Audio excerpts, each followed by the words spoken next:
In the late autumn of 1998, as the Ohio landscape bled into hues of rust and gold, a team of utility workers laying fiber optic cable along a forgotten county road stumbled upon a truth that had been deliberately buried for a century and a half.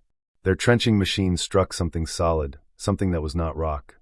It was a lead-lined coffer, heavy and sealed with bitumen, unearthed from the damp soil near the crumbling stone foundations of what was once the Maplewood Inn. Inside, shielded from the ravages of time, lay not treasure, but a testament to an almost unimaginable evil. 43 leather-bound daguerreotypes, each a stark, silvered portrait of a man or woman, their eyes vacant with a terror time could not erase.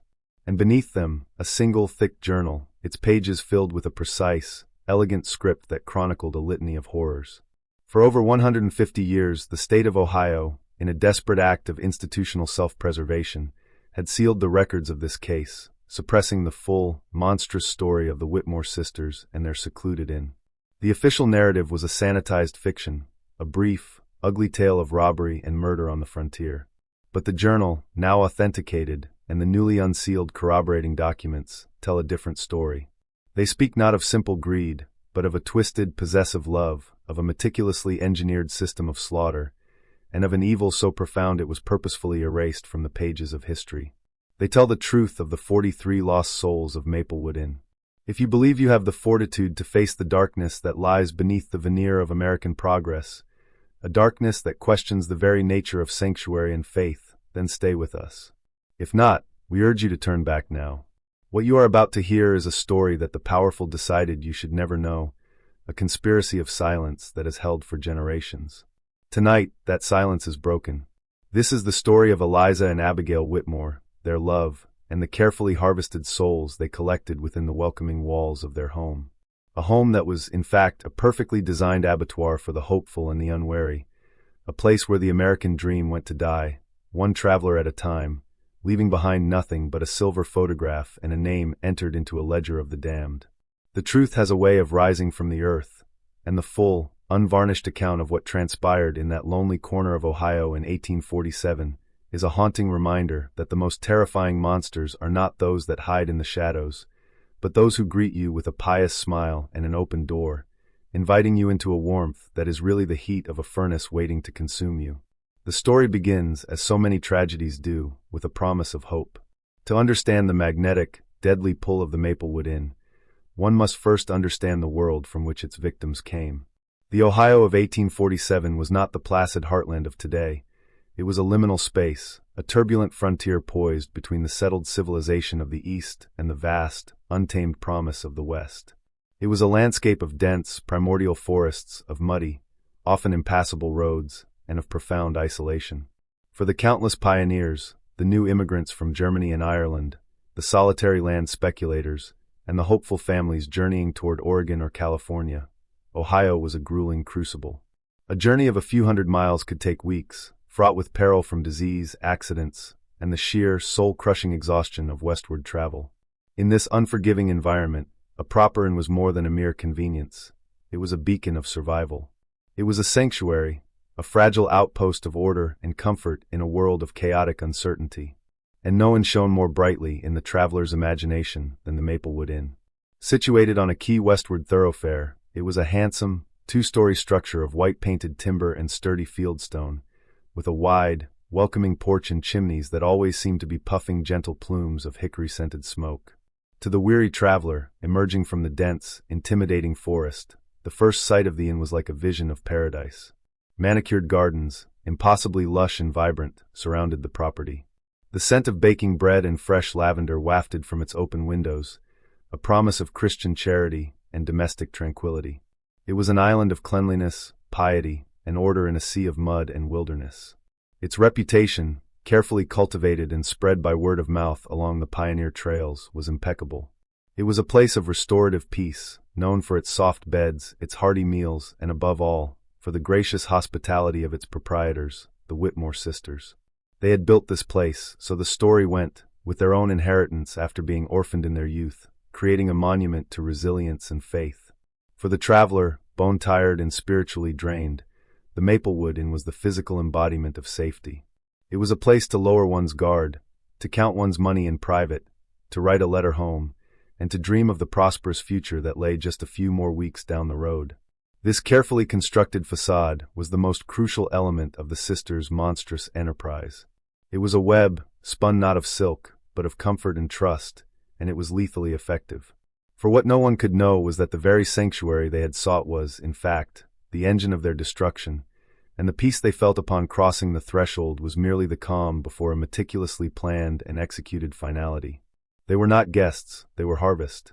The architects of this grand deception were the sisters themselves, Eliza and Abigail Whitmore, two women who presented to the world a perfect tableau of feminine virtue and frontier fortitude. They were a closed system, a unit of two that seemed to require nothing and no one from the outside world, save for the endless stream of customers who kept their establishment solvent. Eliza, the elder by 5 years, was the mind and the will of the operation. In her early 30s, she was plain but possessed an iron-toned authority that commanded immediate respect. She moved with a purpose that bordered on severe, her dark hair always pulled back in a tight, unyielding bun. It was Eliza who managed the inn's finances, who dealt with suppliers, and who led the nightly prayer service in the common room, her voice a firm, unwavering alto that spoke of unshakable faith and moral certainty.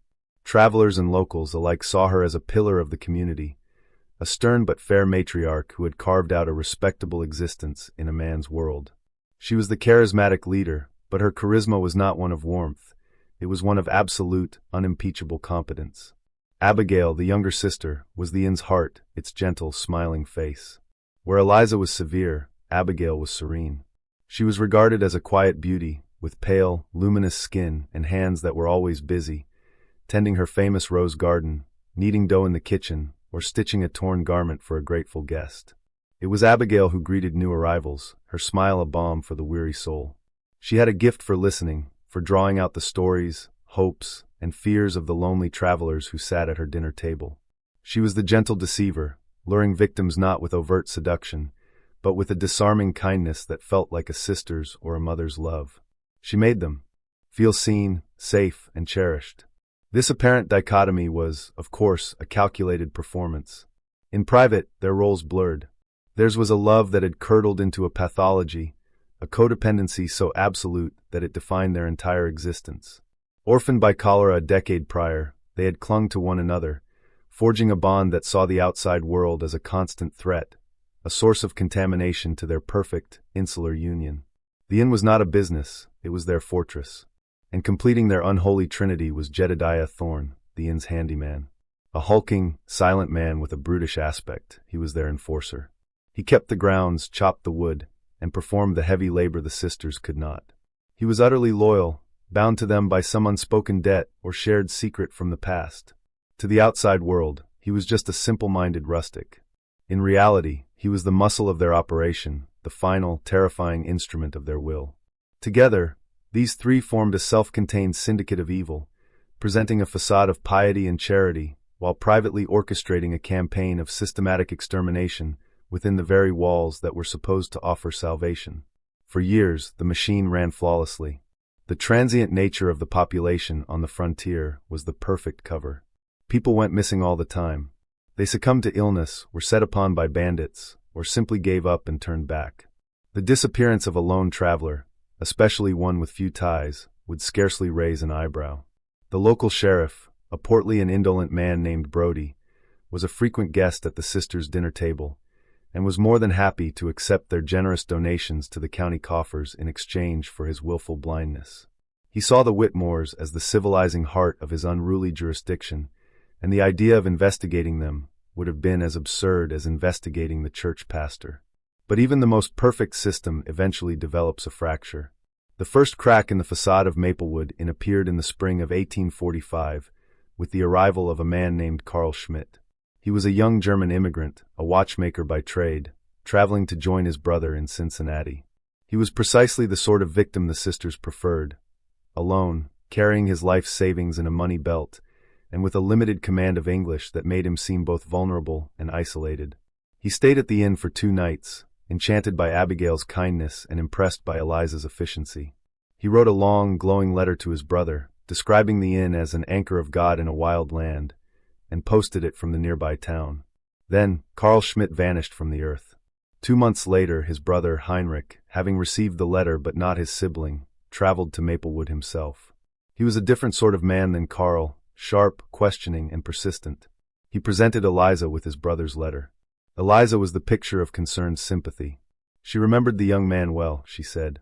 A sweet, quiet soul. He had stayed 2 nights, and had departed at dawn on the 3rd day, heading south. She expressed her sincere hope that no misfortune had befallen him on the road. Her performance was flawless, but Heinrich was not satisfied. He asked to see the guest ledger. Eliza produced it without hesitation. There was Carl's name, neatly signed, with the dates of his stay. But Heinrich noticed something odd. A slight discoloration on the page, a faint water stain blurring the checkout date. He pressed further, asking if anyone else had seen his brother leave. Did he speak to any other guests? Eliza's composure remained absolute, but a coldness entered her eyes. She suggested, gently, that perhaps his brother had simply been irresponsible, or had met with company on the road and changed his plans without telling him. The implication was clear. Your brother's fate is not our concern. That evening, Heinrich spoke with a local trapper who was trading pelts at the inn. He asked the man if he'd ever noticed anything unusual. The trapper, unnerved by Heinrich's intensity, mumbled something about Jedediah doing some late-night digging in the apple orchard a couple of months back, planting a new tree, he reckoned, though it was an odd time of year for it. The next morning, Heinrich Schmidt informed Eliza he would be going to the sheriff to report his brother missing and to share his suspicions. Eliza simply nodded, her expression unreadable, and wished him a safe journey. Heinrich Schmidt never made it to the sheriff's office. He was never seen again. 2 new names were entered in the secret ledger, and for a time, the crack was sealed. But a seed of doubt had been planted, a faint whisper that would slowly begin to grow. The journal discovered in the lead-lined coffer reveals that the murders at Maplewood were not born of simple greed, though the sisters certainly profited from them. They were the product of a deeply warped and fanatical philosophy, a private religion centered on the sanctification of their own bond. Eliza's elegant, looping script does not speak of guilt or remorse. Instead, it frames their actions as a holy necessity, a relentless purification of their world. In her writings, their love for one another is described in quasi-religious terms. It is the union, a perfect, sacred state that must be protected from the corrupting influence of the outside world. Every traveler who entered therein was not a person, but a potential vector of this corruption. They were vessels, carrying with them the chaos, the desires, the attachments, and the messy unpredictability of a world the sisters had rejected. The act of murder, in Eliza's chilling prose, was reframed as an act of harvesting or rendering. They were not ending a life. They were absorbing its essence and neutralizing its threat. The journal entry for Carl Schmidt is terrifying in its dispassion. The German arrived today. A vessel of simple hope, uncomplicated. He carries the taint of the old world, a cloying sentimentality. Abigail finds his innocence pleasing to the eye, but I see the weakness it represents. He will be rendered tomorrow, after matins. His worldly goods are modest, but his essence will be a clean one to absorb. He will nourish the union. This philosophy turned the inn into a temple, and their crimes into a ritual. They believed that by eliminating these outsiders and absorbing their material possessions, they were fortifying the walls of their fortress, strengthening the sanctity of the union. The victims' money was used to improve the inn, their clothes were washed and repurposed, their tools and wagons sold off. In the sisters' minds, this was a form of transubstantiation. The profane materials of the outside world were being consecrated to the service of their holy bond. This belief system also dictated their choice of victims. They did not kill indiscriminately. They targeted those who represented the greatest spiritual threat or offered the most potent nourishment. A man boasting of his wife and children back home was a vessel of attachment, a pollutant that had to be neutralized. A young woman traveling to meet a fiancé was an embodiment of a rival love, an intolerable affront to the union. A lone prospector, his mind consumed with a lust for gold, was a vessel of greed, a worldly desire that needed to be extinguished. And the most desirable victims were those like Carl Schmidt, the hopeful, the innocent, the dreamers. To extinguish such, light was, in their view, the ultimate act of asserting their own dark sovereignty over the world. Their love was a carnivorous entity, and the 43 souls lost at Maplewood were not merely victims of a crime. They were sacrifices on its altar. The methodical precision of the Whitmore Sisters' operation is perhaps the most chilling aspect of their story. Maplewood Inn was not simply a place where murders happened. It was a machine designed for that express purpose, with every component and every participant performing a specific, rehearsed function. The process began with the selection, a role perfected by Abigail, the gentle deceiver. During the evening meal in the common room, she would drift from table to table, a vision of warmth and grace. With her soft voice and empathetic ear, she would skillfully probe the new arrivals. Was he traveling alone? For how long? Did he have family expecting him?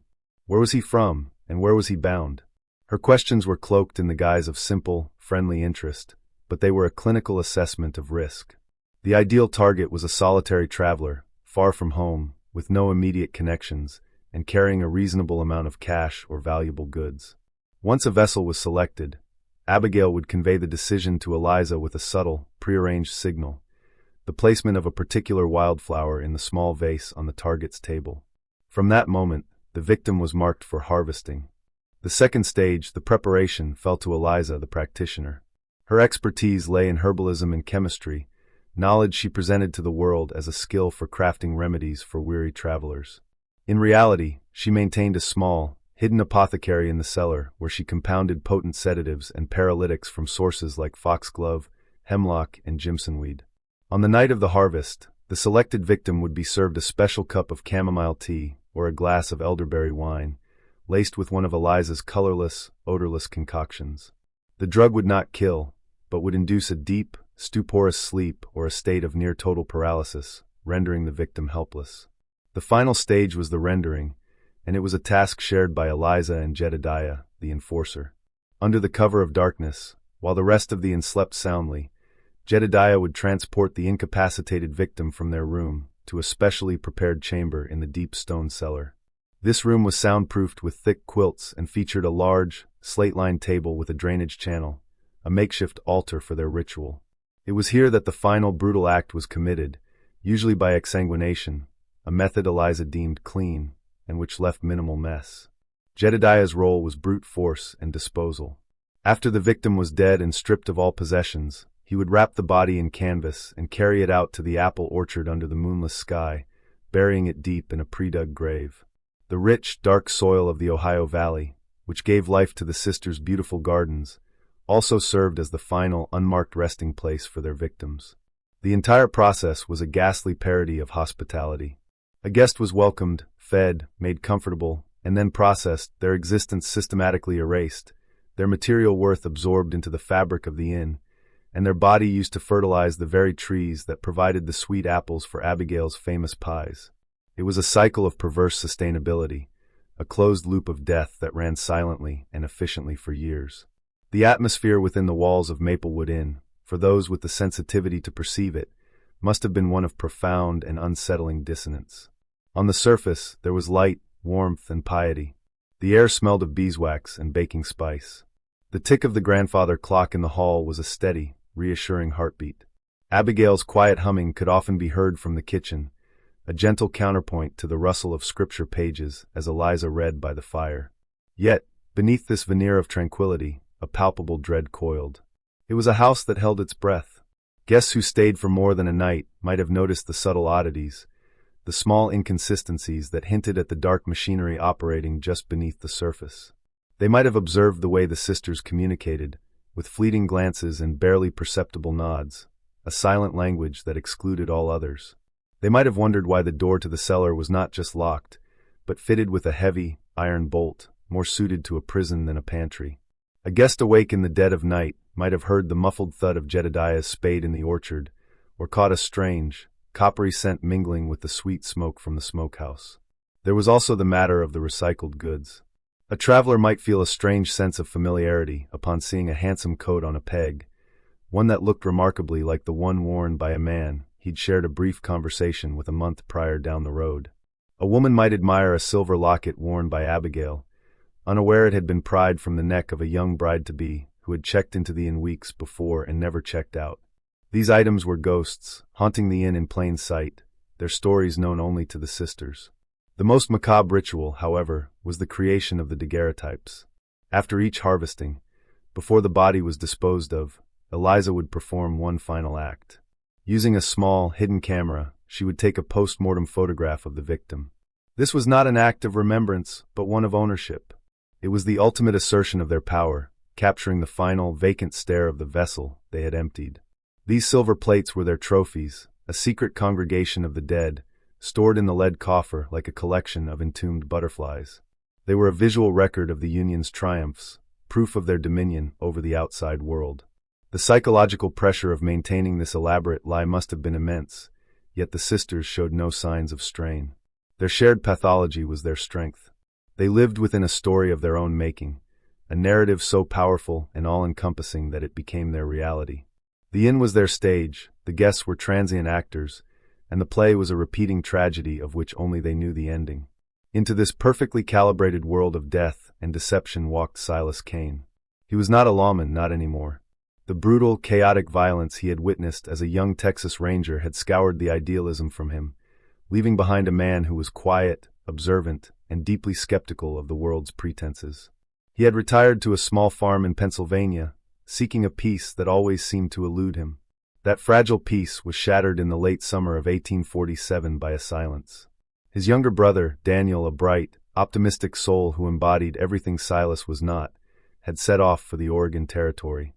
His letters, full of wonder and excitement, had arrived regularly until they abruptly stopped. The last letter, dated 6 weeks prior, had been posted from a small town in eastern Ohio. In it, Daniel wrote enthusiastically about his plans to stay for a few nights at a highly recommended establishment, the Maplewood Inn, to rest his horses and himself before the next leg of his journey. "You would not believe this place, brother," he wrote. "It is an oasis of civilization, run by two most pious and kindly sisters. I feel my soul is as well cared for as my body." After weeks of anxious waiting, Silas Kane knew, with a certainty that settled in his bones like a winter chill, that his brother was dead.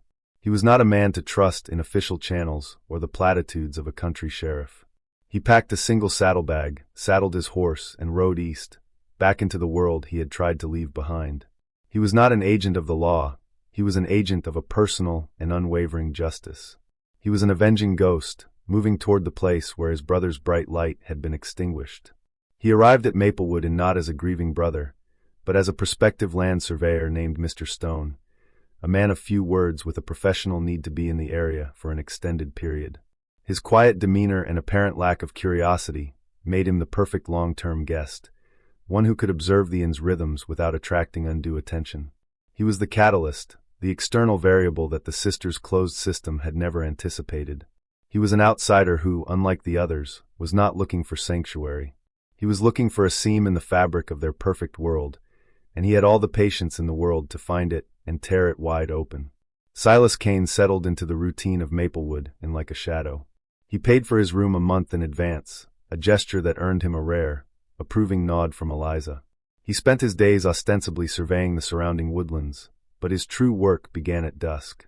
He was a man trained in the art of observation, and he watched the sisters with a hunter's patience. He saw the facade, the flawless performance of piety and hospitality, but he also sensed the void beneath it. He noted the subtle, predatory watchfulness in Eliza's eyes as she assessed new arrivals, the way her gaze lingered on a full coin purse or a fine piece of luggage. He observed Abigail's gentle interrogations at the dinner table, her questions so skillfully woven into the fabric of friendly conversation that her subjects never realized they were being expertly catalogued and assessed. His attention, however, was soon drawn to the local authority, Sheriff Brody. The sheriff was a frequent visitor, his presence a constant, reassuring fixture for the travelers.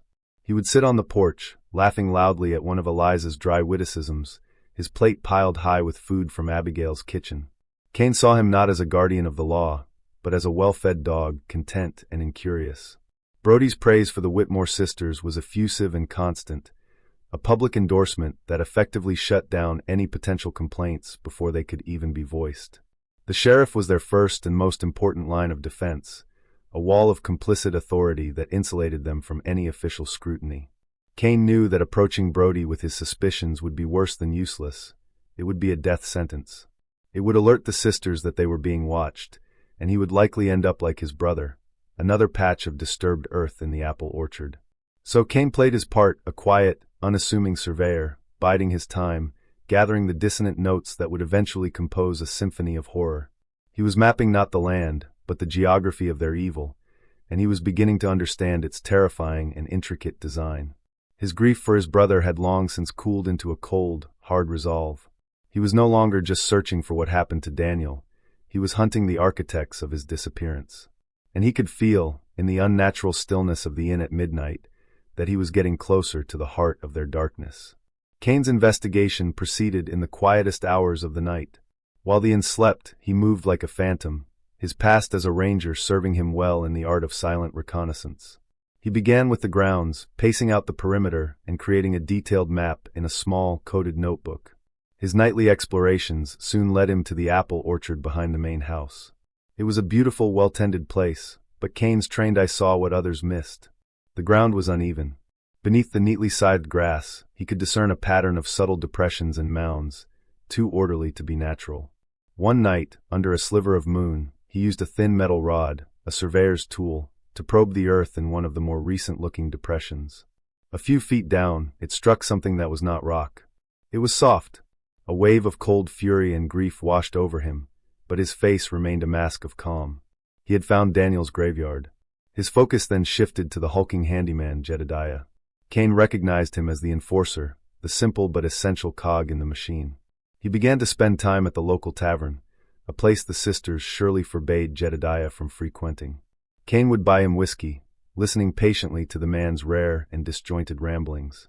For weeks, he got nothing. Then one night, with Jedediah deep in his cups, Kane mentioned the inn's fine apple harvest. Jedediah grunted, a strange, grim smile on his face. "Sisters say the soil is rich," he slurred. "Good for the roots. Feejizing well. Keeps the blossoms coming back, year on year." The words, meaningless to anyone else, struck Kane like a physical blow. The final, damning piece of his initial investigation fell into place not at night, but in the broad daylight of the town's main street. As he watched Sheriff Brody emerge from the general store, a glint of silver at the lawman's waistcoat caught the sun. It was a watch, a distinctive timepiece with a finely engraved case. Kane felt the air leave his lungs. It was Daniel's watch, a gift from their father. The sight of it, dangling so casually from the gut of the complicit sheriff, was a grotesque desecration. It was proof of the rot that went all the way to the top of the local order. Kane now knew the inn was a tomb, the orchard a cemetery, and the law an active participant in the cover-up. He had a constellation of damning evidence, but he still lacked the central, unifying proof. He needed the why. He needed the confession. He needed to get inside the sisters' private world, and he knew it would be the most dangerous move of all. The moment for action arrived on a blustery evening in late October. A sudden, violent thunderstorm rolled in, the kind that rattled windows and sent horses into a panic. It was the perfect cover. As the storm reached its peak, Kane executed his desperate plan. He had spent days preparing, secretly soaking a bundle of rags in oil and hiding it near the rear of the woodshed. As lightning split the sky, he slipped out unnoticed, ignited the rags, and shoved them into a pile of dry kindling. The woodshed, situated a safe but alarming distance from the main inn, went up in a plume of smoke and flame. The cry of fire roused the entire household. Guests spilled out into the muddy yard, their faces illuminated by the flickering blaze.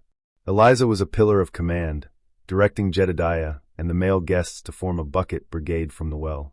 Abigail was the image of distressed compassion, herding the women and children to safety.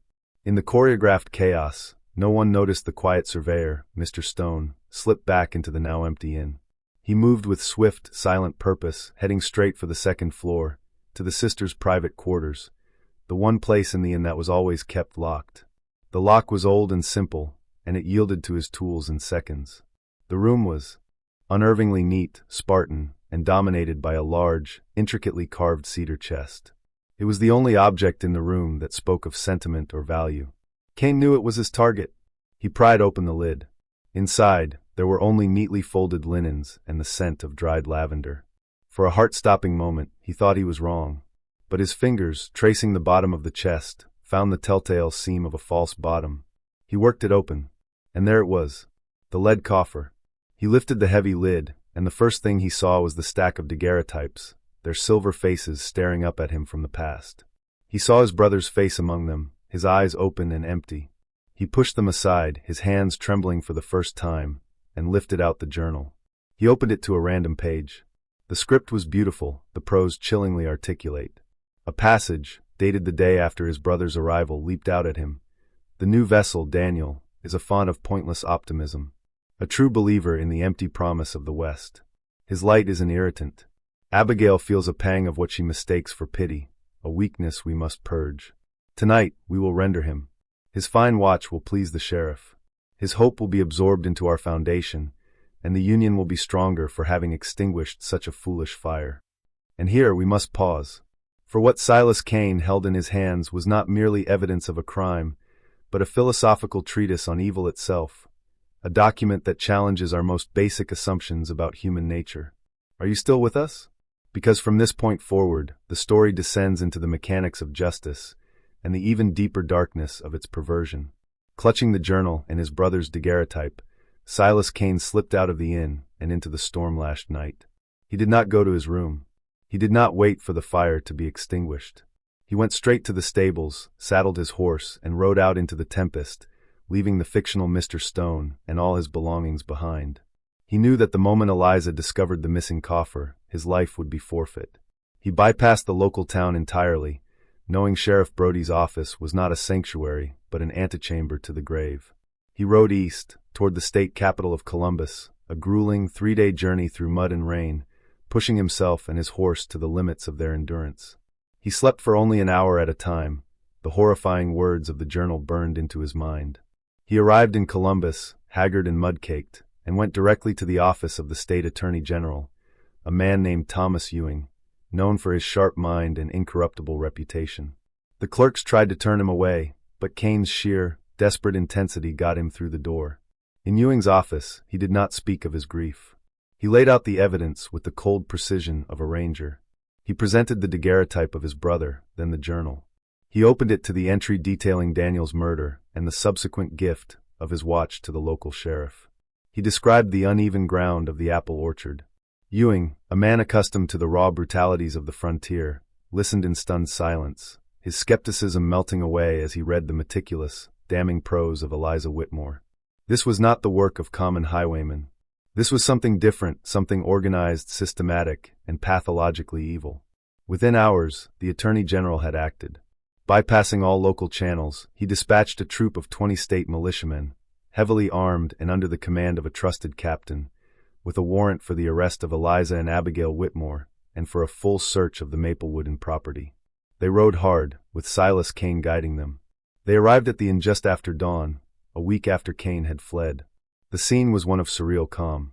Eliza and Abigail were on the porch, sipping tea, as if they were expecting company. When the captain presented the warrant, Eliza simply nodded, her face a mask of cold resignation. There was no resistance, no denial, no surprise. They had known, from the moment they found the empty coffer, that their perfect world had been breached. As the sisters were taken into custody, silent and holding hands, the militia began the grim work of excavation in the apple orchard. The first body was unearthed within the hour, then another, and another. The scale of the atrocity grew with every spadeful of earth. Kane stood apart, watching, as the number of the dead climbed. 10, 20, 30. The militiamen, hardened soldiers, grew pale and sickened. By the end of the second day, the final count was reached. 43 bodies, men and women, young and old, reclaimed from the soil that had been so lovingly tended by their murderers. The full horror of Maplewood was finally exposed to the light of day. The trial of the Whitmore sisters, held in the state capitol, became a sensation, a lurid spectacle that drew newspaper reporters from as far away as Philadelphia and Boston. Yet, what the public was allowed to see was a carefully curated and heavily edited version of the truth. The state of Ohio, under the leadership of a governor keen on promoting westward expansion and presenting the state as a safe, civilized destination for investment and settlement, made a calculated decision. The full, terrifying scope of the sisters' crimes, their quasi-religious philosophy, and the ritualistic nature of the killings were deemed too shocking, too bizarre, too existentially threatening for public consumption. A panic, they feared, could cripple the westward migration and tarnish the state's reputation for decades. Therefore, the prosecution, guided by the Attorney General's office, built a case on the simple, understandable motive of greed. The Whitmores were portrayed as monstrous but conventional criminals, robber barons in bonnets who had killed for money and goods. The journal, the smoking gun, that revealed the true heart of their darkness, was entered into evidence, but its most disturbing passages were never read in open court. It was sealed, deemed too inflammatory.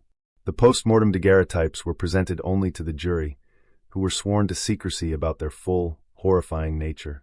Silas Kane's testimony was crucial, but he was coached to speak only of the evidence of robbery and the identification of his brother, not of the philosophical evil he had uncovered. Jedediah Thorne, facing the gallows, turned state's evidence.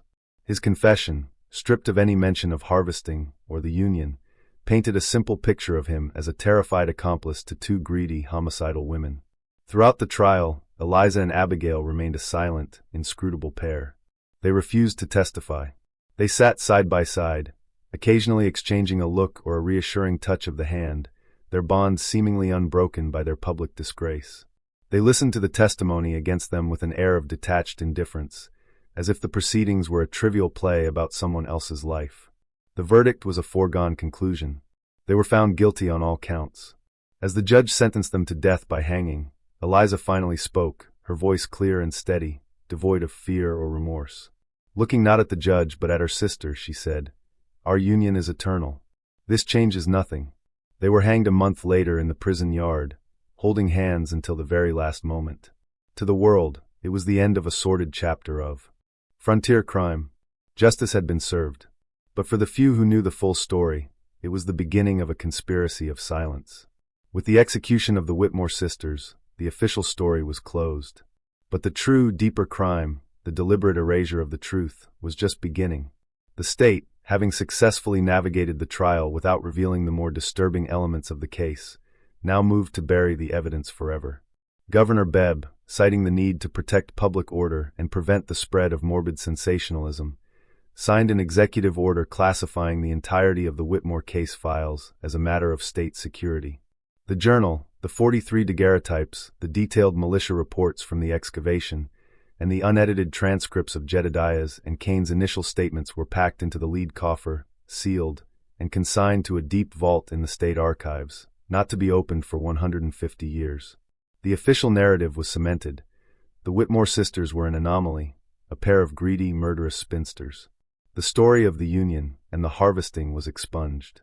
The complicity of Sheriff Brody was quietly handled. He was permitted to resign for health reasons and subsequently vanished, heading west with a handsome severance, his reputation intact.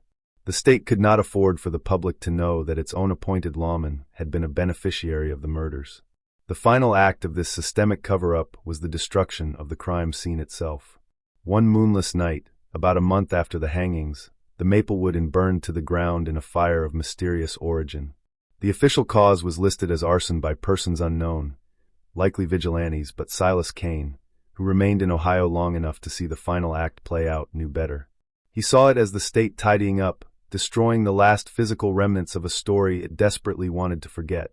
The inn, the cellar, the orchard, all of it was gone, reduced to a pile of charred timber and a field of unmarked graves.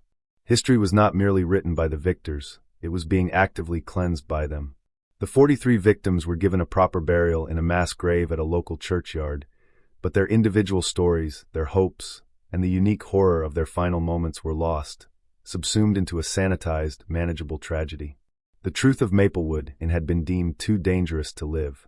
And so it was interred, alongside the bodies of its victims, in a conspiracy of silence designed to protect the fragile myth of a civilized and orderly frontier. Decades withered into a century.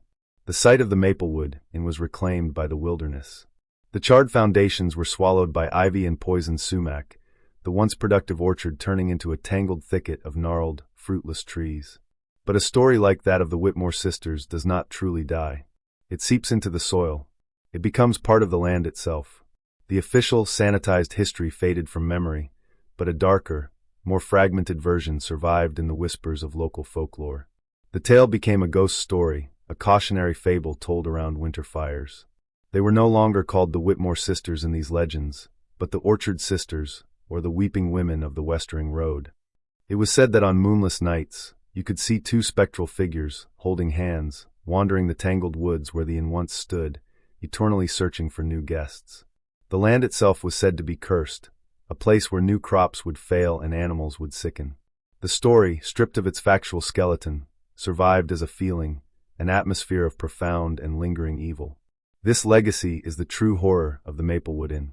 It is not just about the 43 souls who were murdered. It is about how easily a facade of piety and goodness can be used as a weapon.